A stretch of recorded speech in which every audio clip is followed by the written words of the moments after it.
des journalistes internationaux, des chaînes internationales en train de dire.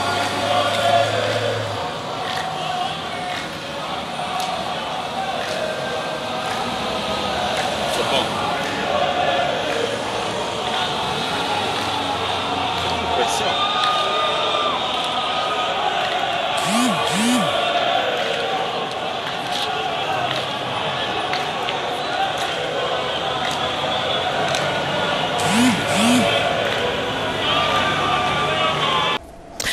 Début des consultations politiques pour la formation d'un gouvernement d'union nationale. Vital Kamerhe, Jean-Michel Sama Lukonde, Christophe Bosso, Augustin Kabouya ont ouvert le bal. Ils ont été reçus ce lundi par le conseiller spécial du président de la République, Eberante Kolongele. Pour Jean-Michel Sama Lukonde, président du Sénat, ces consultations politiques s'inscrivent dans un esprit de cohésion nationale. Suivez.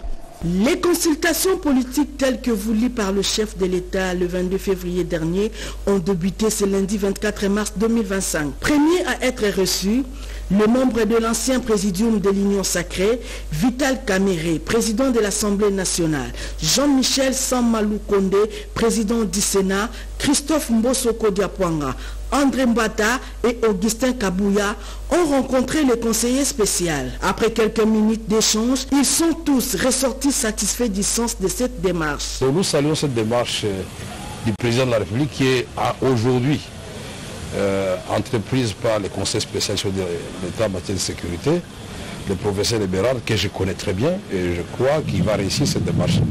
Et moi je conseille que nous puissions y aller par étapes.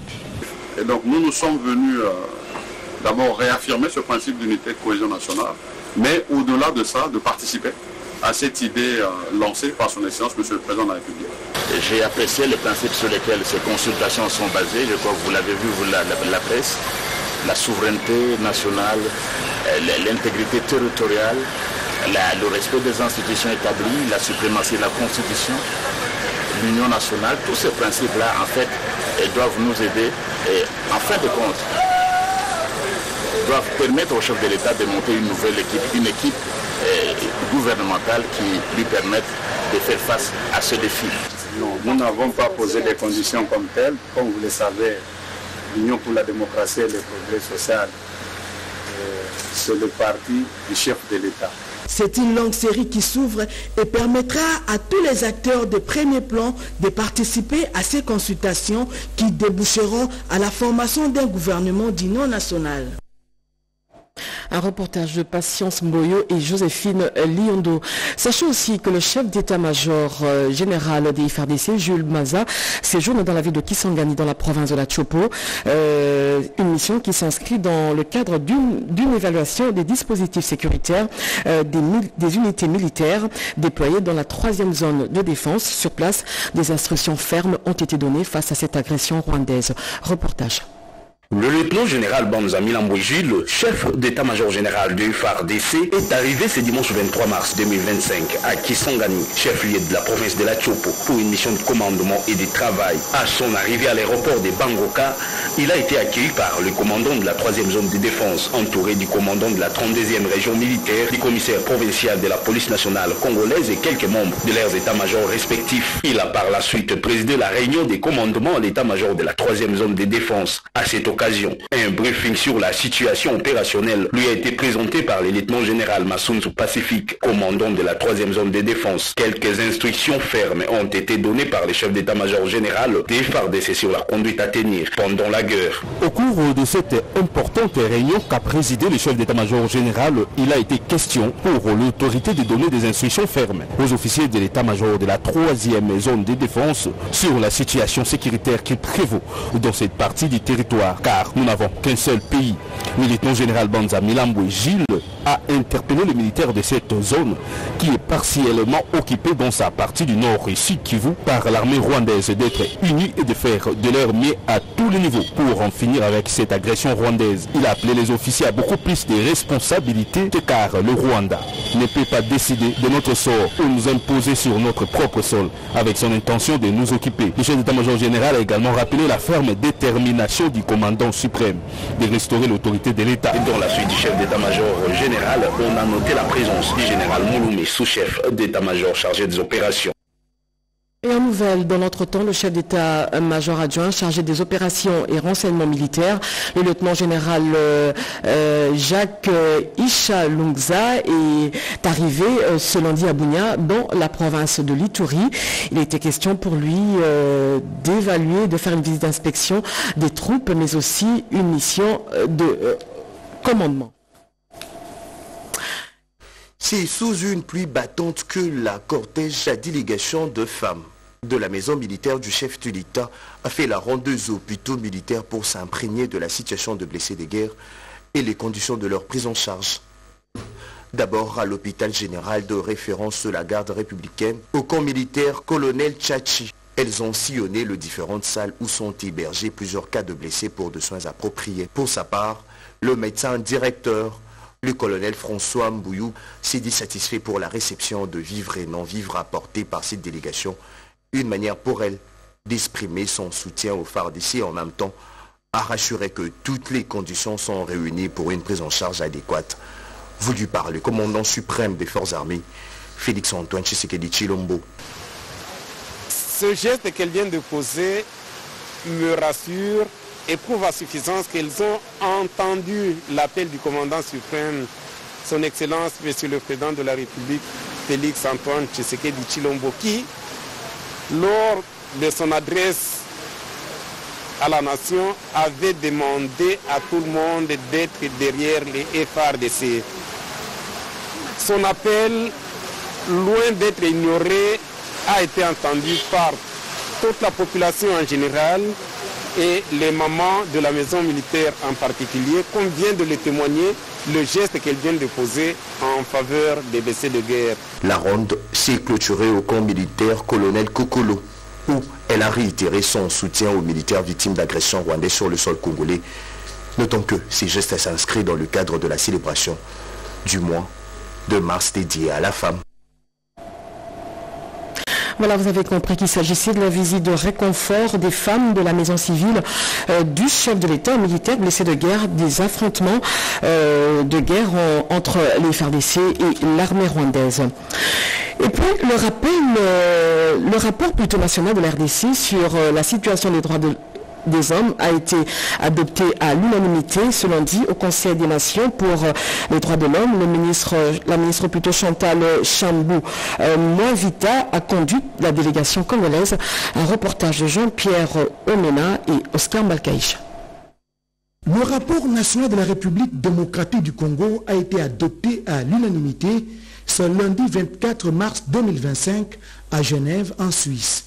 Cela rentre dans le cadre de l'examen périodique universel. En dépit de la bonne volonté clairement exprimée par mon pays et mon gouvernement pour la mise en œuvre des recommandations acceptées, ces efforts se heurtent à des obstacles majeurs, notamment l'occupation militaire d'une partie de notre province par l'armée rwandaise et ses supplétifs du M23 et des Alliances Fleuve Congo. Ces agresseurs y commettent des crimes internationaux ainsi que des violations les plus graves du droit international humanitaire et soumettre les populations civiles aux souffrances.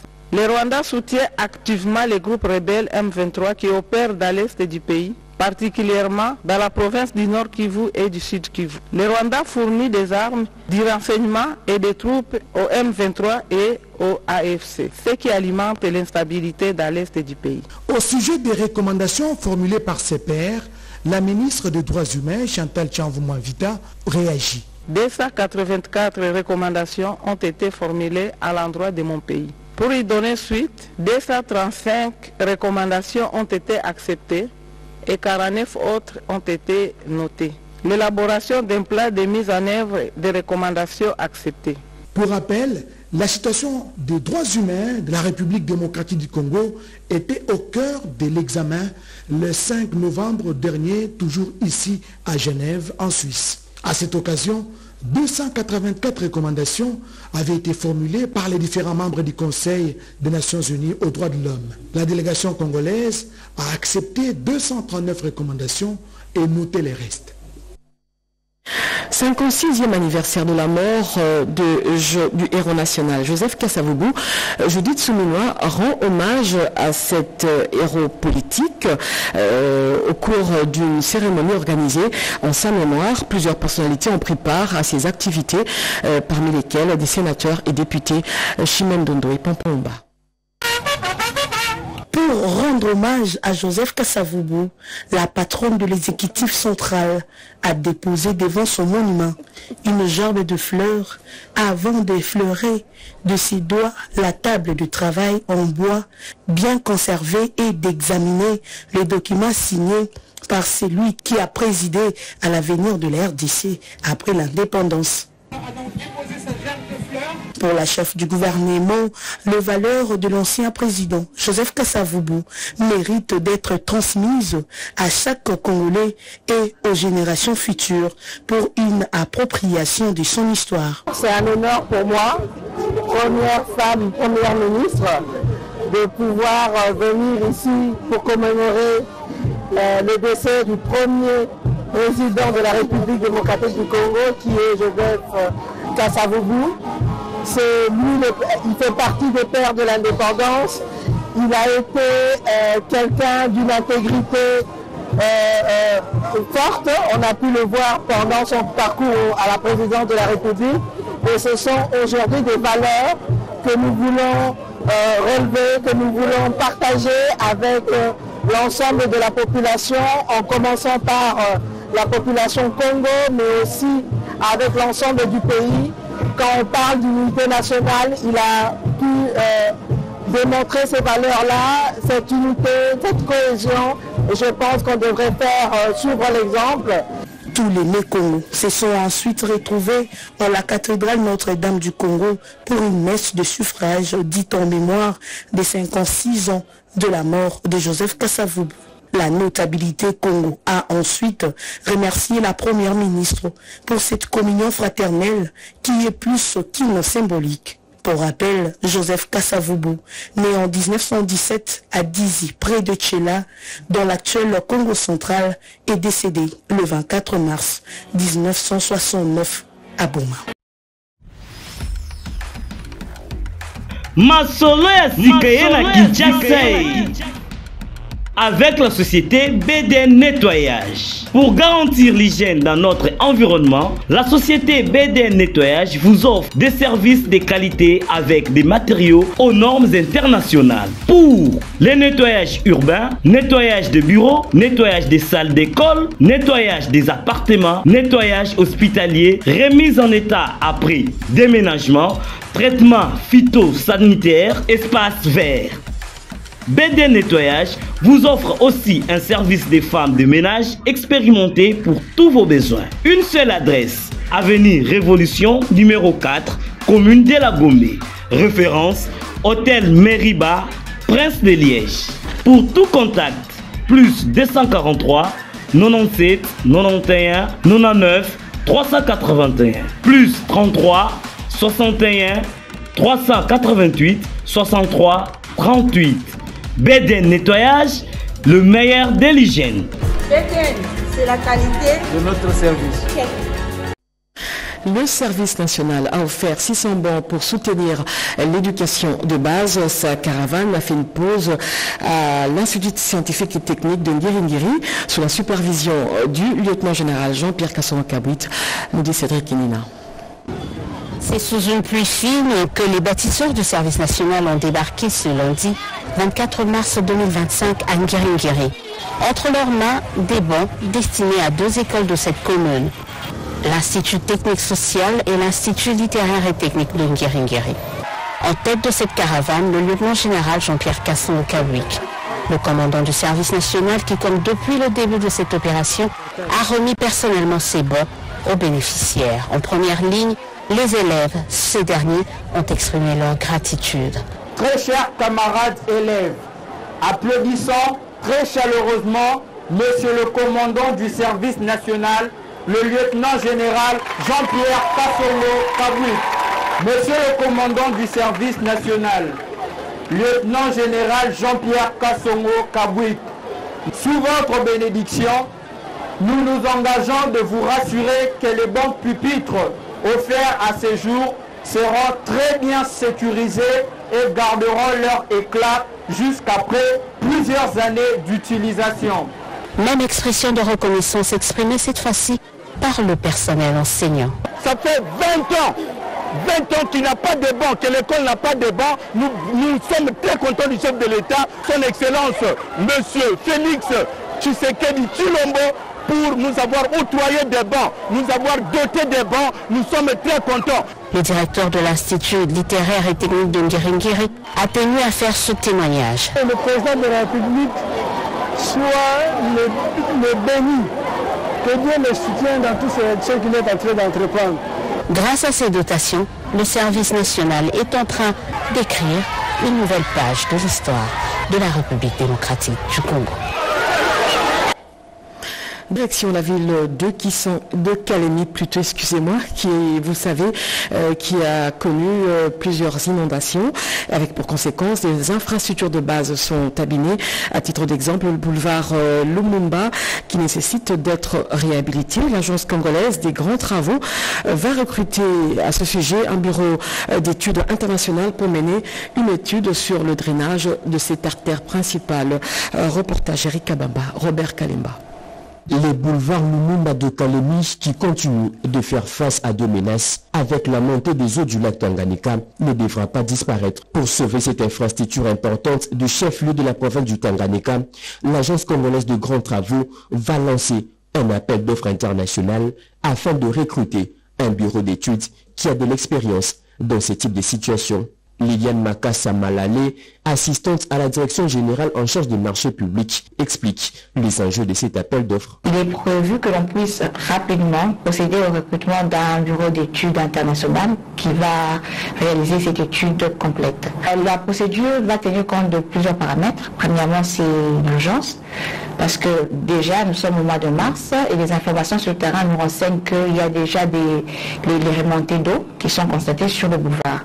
Donc on a besoin que la procédure soit mise en œuvre le plus rapidement possible pour que l'on puisse préserver déjà les ouvrages qui sont en place. Par rapport à la loi telle qu'elle est prévue, il y a des allègements qui sont prévus lorsqu'on a des circonstances exceptionnelles qui se présentent, et nous allons capitaliser ces allègements pour que nous puissions aller vite et recruter rapidement ce bureau d'études. Parmi les solutions envisageables, l'on note l'enrochement des zones côtières au moins de gros éléments stabilisés par un gabionnage, la construction des brises-lames, la replantation des végétations et tant d'autres encore. C'est donc à cette étude de déterminer la meilleure des options. L'identification numérique, l'inclusion digitale et la souveraineté technologique deviennent de plus en plus une réalité en République démocratique du Congo. Le gouvernement de la République, par le biais du ministère des Pétantiques, vient de valider un projet avec une firme singapourienne. L'objectif est de connecter tous les Congolais à une identification numérique. Nono Mansekou et Guilain Mukunga pour ce reportage. Une nouvelle ère s'ouvre en République démocratique du Congo, l'ère de l'identification numérique, la souveraineté technologique et l'inclusion digitale, les trois piliers du développement numérique au pays de Félix Tshisekedi Tshilombo qui place la révolution digitale au centre de ses actions, une vision qui prend forme grâce au partenariat du gouvernement avec Trident City Digital Tech Holding. Les travaux de validation du projet de partenariat public-privé entre les gouvernements congolais et cette société singapourienne sur la mise en œuvre du système national d'identification numérique en RDC clôturé ce samedi 22 mars 2025 à l'hôtel Hilton de Kinshasa est un symbole fort de l'engagement de la République démocratique du Congo de connecter chaque Congolais à une identité numérique fiable et sécurisée. Le temps est venu de matérialiser notre engagement. Le temps est venu de connecter chaque Congolais à une identité numérique fiable, sécurisée et souveraine. Nous avons désormais les fondements d'un écosystème interopérable capable de faciliter l'accès aux services publics, de stimuler l'innovation locale, d'ouvrir les portes de la finance au public vulnérable et de protéger nos données dans un monde de plus en plus numérisé. Ces partenariats est consécutif au récent séjour des ministres des Postes, Télécommunications et du Numérique, Augustin Kibasa Maliba, au Singapour. Sachez également que le mouvement de réveil des personnes vivant avec handicap apporte son soutien ou sa contribution pour le bien-être des PVH, une occasion pour son président national de sensibiliser les populations de la commune de Lansélé pour appeler à la mobilisation derrière les forces loyalistes. Cédric Kenina pour ce reportage. La joie avait atteint son paroxysme. Nous sommes dans la commune de Lansélé. Le président national du mouvement de réveil des personnes vivant avec handicap, Dexy Masséna, vient de doter la cellule de Mouké 1 d'un matériel roulant. Il s'agit d'une moto, symbole d'un geste beaucoup plus grand pour faire en sorte que le quotidien des personnes vivant avec handicap puisse s'améliorer sensiblement. Les moments étaient également propices pour monter au créneau et condamner l'agression dont est victime la République démocratique du Congo de son voisin le Rwanda. Sur ces chapitres, les personnes vivant avec handicap sont unanimes. Il faut soutenir la patrie en danger, y compris le président de la République, commandant suprême des forces armées de la République démocratique du Congo, qui ne ménage aucun effort pour le retour de la paix dans la partie est du pays. Un son de cloche a été également entendu pour plaider en faveur des PVH, qui occupent une place non négligeable au sein de la société. Le secrétaire général et les porte-parole de ce mouvement sont revenus tous deux sur l'importance de ces dons, lesquels visent à mettre un terme à la mendicité des PVH. C'est là notre souci. Pendant que les années vraiment passées, la plupart des personnes vivant avec handicap sont vraiment des mendiantes. Nous ne voulons pas, raison pour laquelle, de remettre une moto neuve à notre cellule montée. Derrière les chefs de l'État en cette période de guerre, toutes les couches sociales s'alignent sans atermoiement. J'ai dit au sommaire, la tuberculose continue de tuer des millions de familles à travers le monde. Selon l'Organisation mondiale de la santé, plus de 280 000 personnes sur 300 recensées en 2024 ici en RDC meurent de cette maladie, parmi lesquelles plus de 400 000 décès. Rodé Panda nous en dit plus. Toutes les couches engagées dans la lutte contre la tuberculose ont participé activement à cette célébration sur la journée mondiale de lutte contre la tuberculose organisée par le programme national de lutte contre la tuberculose en RDC. Le docteur Jean-Pierre Malemba Tchibouyi, directeur du programme de lutte contre la tuberculose, a remercié le président de la République, Félix Tshisekedi, pour son choix porté sur la poursuite de la politique garantir plus d'accès aux services de base en veillant à l'extension des programmes tels que ceux liés à la couverture santé universelle, voie par excellence pour éliminer la tuberculose d'ici à 2035. Les statistiques de 2024 affichent 282 556 cas de tuberculose et 4 226 décès.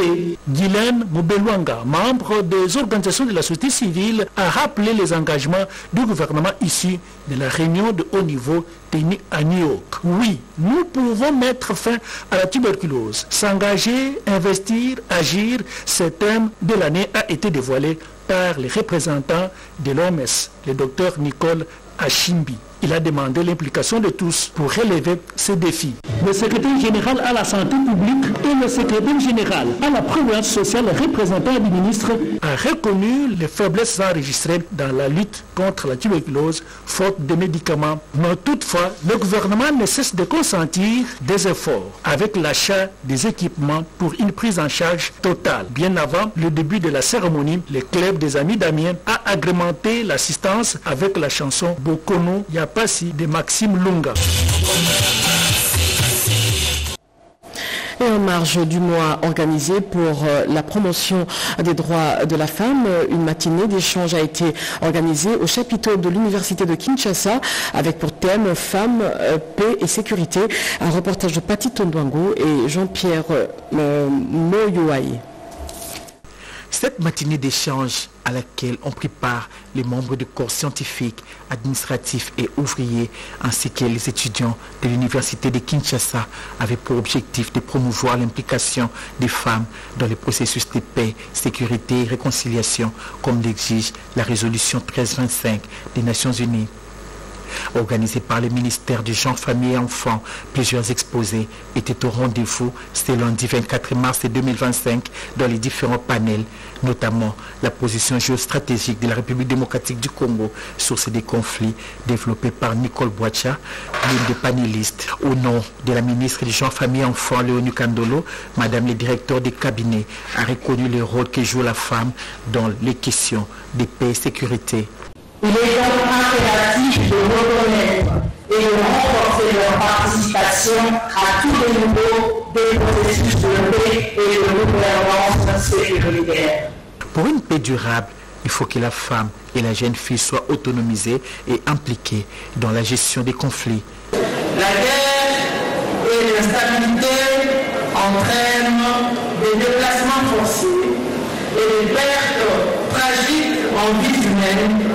Mais les conséquences de ces conflits sur l'autonomisation de la femme congolaise sont dramatiques alors qu'elles revêtent un rôle essentiel dans la dynamique des résiliences de nos communautés.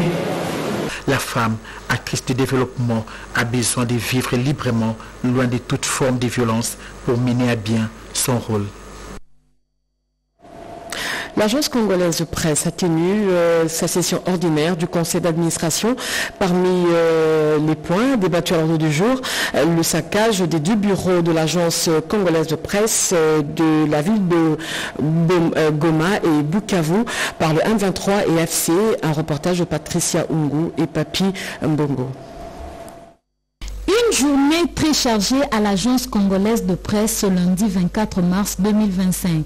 Cette journée était marquée par le conseil d'administration au cours duquel plusieurs points ont été abordés, notamment la validation des mandats du nouvel administrateur récemment nommé, la bonne marche de l'ACP et aussi le rajeunissement du personnel de cette agence de presse évoqué à la dernière session. L'agence congolaise de presse de Goma et Bukavu ont été saccagées par les éléments de l'armée rwandaise.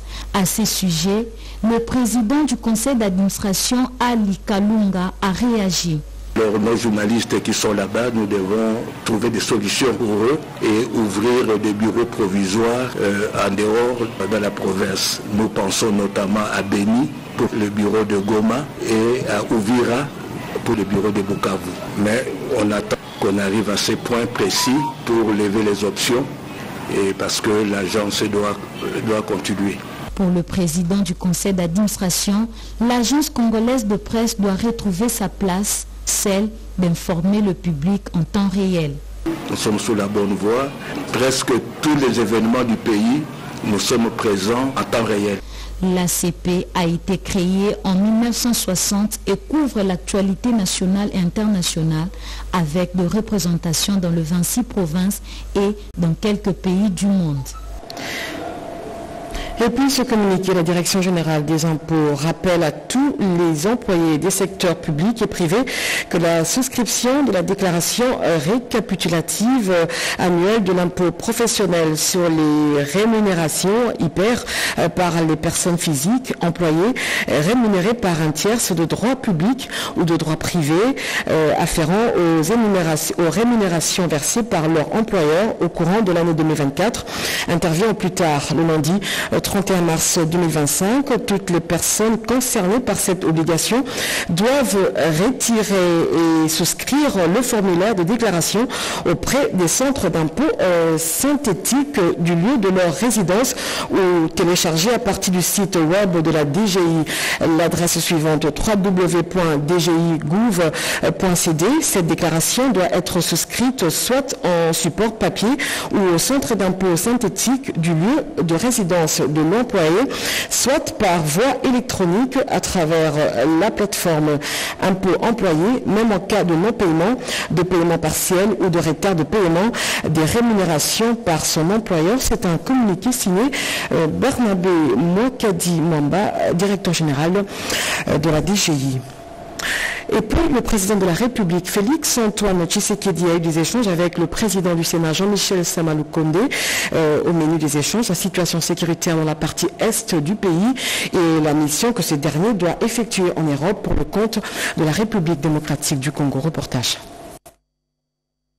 La crise sécuritaire dans l'Est de la République démocratique du Congo sera au cœur d'une mission parlementaire qu'effectue dès ce mardi le président du Sénat congolais en France et en Belgique. Reçu ce lundi 24 mars 2025 à la Cité de l'Union africaine par le chef de l'État Félix Antoine Tshisekedi Tshilombo, le président du Sénat, Jean-Michel Samaloukonde, a fait part au président de la République de cette importante mission au cours de laquelle il devra rencontrer ses homologues français et belges pour évoquer les questions sécuritaires dans l'Est du pays. Il était question d'échanger sur une mission que nous allons effectuer dès demain avec nos homologues français, président du Sénat français comme les présidents du Sénat belge que je vais avoir à rencontrer, pour aussi échanger finalement sur ces volets et ces questions sécuritaires qui concernent l'Est de la République démocratique du Congo.